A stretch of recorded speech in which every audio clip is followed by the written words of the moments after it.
என்னங்க உங்கள் வீட்டில் கெஸ்ட் வராங்களா, இல்லை உங்கள் வீட்டில் ஏதாவது ஃபங்க்ஷனா, குட்டீஸ் பர்த்டேவா, இந்த மாதிரியெல்லாம் சிம்பிளாக வெரைட்டியாக வீட்லேயே நம்ம ஈஸியாக செய்யலாங்க. இது மாதிரியெல்லாம் நீங்களும் கண்டிப்பாக செஞ்சு பாருங்கள். வாங்க வீடியோக்குள்ளே போகலாம். வீடியோவை ஸ்கிப் பண்ணாமல் பாருங்கள். வெல்கம் டு சரசுஸ் சமையல். இன்றைக்கி நம்ம ஒரு மார்னிங் பிரேக்ஃபாஸ்ட் விளாக் தாங்க. ஆஸ் யூஷுவல் தாங்க. பொங்கல், சட்னி, சாம்பார் இதெல்லாம் தான் நான் பண்ண போகிறேன். கூட வடையும் செய்ய போகிறேன். வாங்க என்னென்ன பண்ணுறேன்னு பார்க்கலாம். நான் இப்போ ஒவ்வொன்றா ரெடி பண்ண ஆரம்பிச்சிட்டேங்க. பொங்கலுக்கு வந்து ஒரு மணி நேரம் போல் பச்சரிசியும் பாசிப்பருப்பும் ஊற வச்சு நல்லா களைஞ்சி எடுத்து வச்சுருக்கேங்க. 2 மணி நேரம் ஊறினாலும் தப்பு இல்லை, இது ஊறலாம். இப்போ அடுத்ததாக உளுந்து வடைக்கிங்க ஒரு 2 மணி நேரம் நான் ஊற வச்சுருக்கேன். நீங்கள் நைட்டே ஊற வச்சுட்டு கூட காலையில் வடை செய்யலாம். ஊற வச்சுட்டு களைஞ்சி ஃப்ரிட்ஜில் எடுத்து வச்சுருங்க. 1 மணி நேரம் முன்னாடியே வெளியில் எடுத்து வச்சுட்டு வடை செஞ்சால் நல்லா வருங்க. இப்போ இதில் வந்து எப்பயுமே நான் பச்சரிசி 1 டம்ளருக்கு 1/4 டம்ளர் அளவுக்கு பச்சரிசி சேர்த்து தான் நான் ஊற வைப்பேங்க.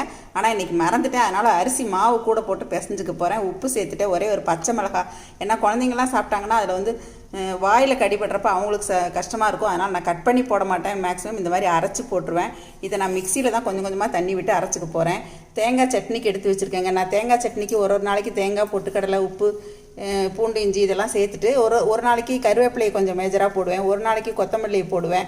ஒரு நாளைக்கு புதினா போடுவேன். இன்றைக்கி வந்து நான் கருவேப்பிலை கொஞ்சம் அதிகமாக போட்டிருக்கேங்க தேங்காய் சட்னிக்கு. தேங்காய் சட்னியை தண்ணி விட்டு அரைச்சிட்டு வந்துடுறேங்க. அடுத்ததாக இடியாப்பம் மாவு கொஞ்சம் எடுத்து வச்சுருக்கேன். இடியாப்பம் கொஞ்சம் பண்ண போகிறேங்க. நம்மளோட சாம்பார் வந்து ஆல்ரெடி நான் வந்து ரெடி பண்ணிட்டேன்.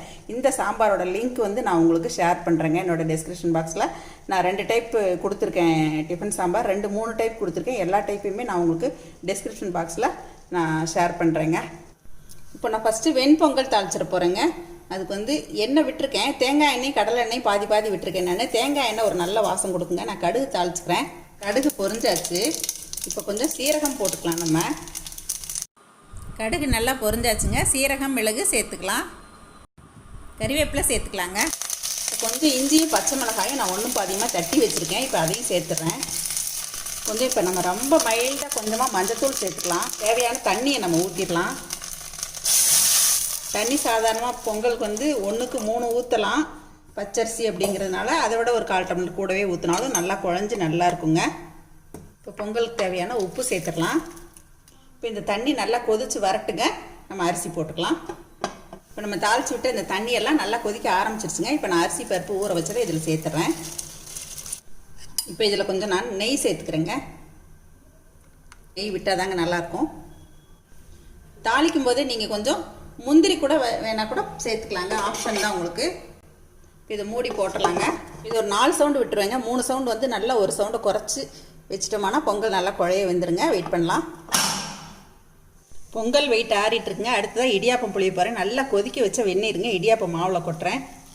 நான் இந்த இடியாப்பம் மாவு எப்படி பண்ணுறது, இடியாப்பம் எப்படி பண்ணுறது எல்லாமே நான் உங்களுக்கு என்னோடய ஷோவில் கொடுத்துருக்கேங்க. நீங்கள் போய் பாருங்கள். இப்போ இதை நல்லா கிளறி விட்டுக்கணும். இப்போ இந்த நல்ல மாவை வந்து இந்த மாதிரி பிசைஞ்சுக்கிட்டேங்க. இப்போ இதை நம்ம வந்து கையில் பக்கத்தில் வந்து தண்ணி வச்சுக்கணும். தண்ணியில் கை நினச்சிக்கிட்டு இப்படி எடுத்து தான் நம்ம உலக்கச்சில் போட்டு புளியணுங்க. இட்லி பானை அடுப்பில் ஏற்றிட்டுங்க. இப்போ நம்ம இடியாப்பத்தை புழிஞ்சிடலாம். பாருங்கள், நல்லா கொதிக்க தண்ணி விட்டிங்கன்னா நல்லா ஈஸியாக பிழியறதுக்கு வரும். அதே மாதிரி நீங்கள் ஒரு செட்டுக்கும் அப்பப்போ தான் நீங்கள் வந்து வெந்நீர் விட்டு பிசைஞ்சு புளியணுங்க.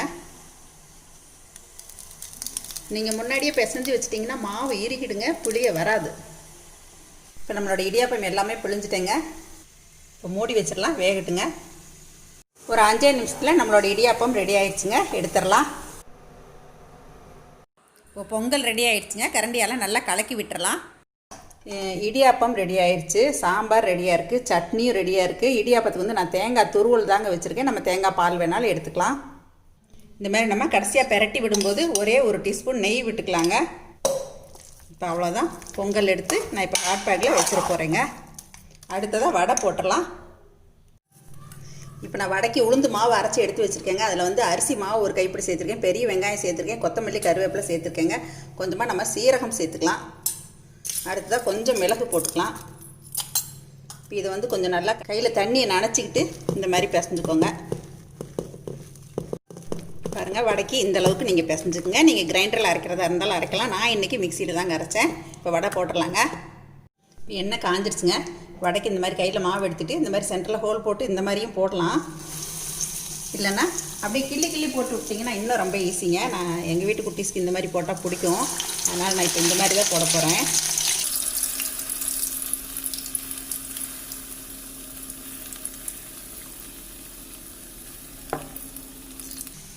இது நல்லா வேகட்டுங்க, பார்க்கலாம்.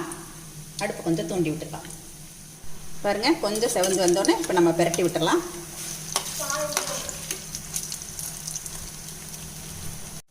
கொஞ்சம் செவந்து மேலே எழும்பி வந்த உடனே பிரட்டி விடுங்க, அது வரைக்கும் டிஸ்டர்ப் பண்ணாதீங்க.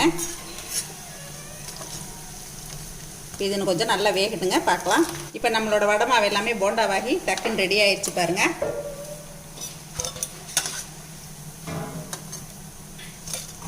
கடைசியாக நான் ஊத்தப்பம் ஊற்ற போகிறேங்க. சும்மா குட்டி குட்டியாக ஒரு 2-3 ஊத்தப்பம் ஊற்றிடலாம் அப்படின்ட்டு ஃபைனலாக ஊற்றிட்டுருக்கேன். இதில் வந்து கொஞ்சமாக பொடி தூவிக்கலாம். நான் இன்றைக்கி கருவேப்பிலை பொடி தூவுறேங்க. குட்டீஸ்லாம் சாப்பிட்றப்ப இந்த மாதிரி கருவேப்பிலை பொடி தூவி கொடுத்தீங்கன்னா சாப்பிடுவாங்க. நான் எங்கள் வீட்டில் குட்டீஸ்லாம் இன்றைக்கி நிறைய இருக்கனால இன்றைக்கி நான் வந்து நெய் தான் விட்டுருக்கேன் ஊத்தப்பத்துக்கு.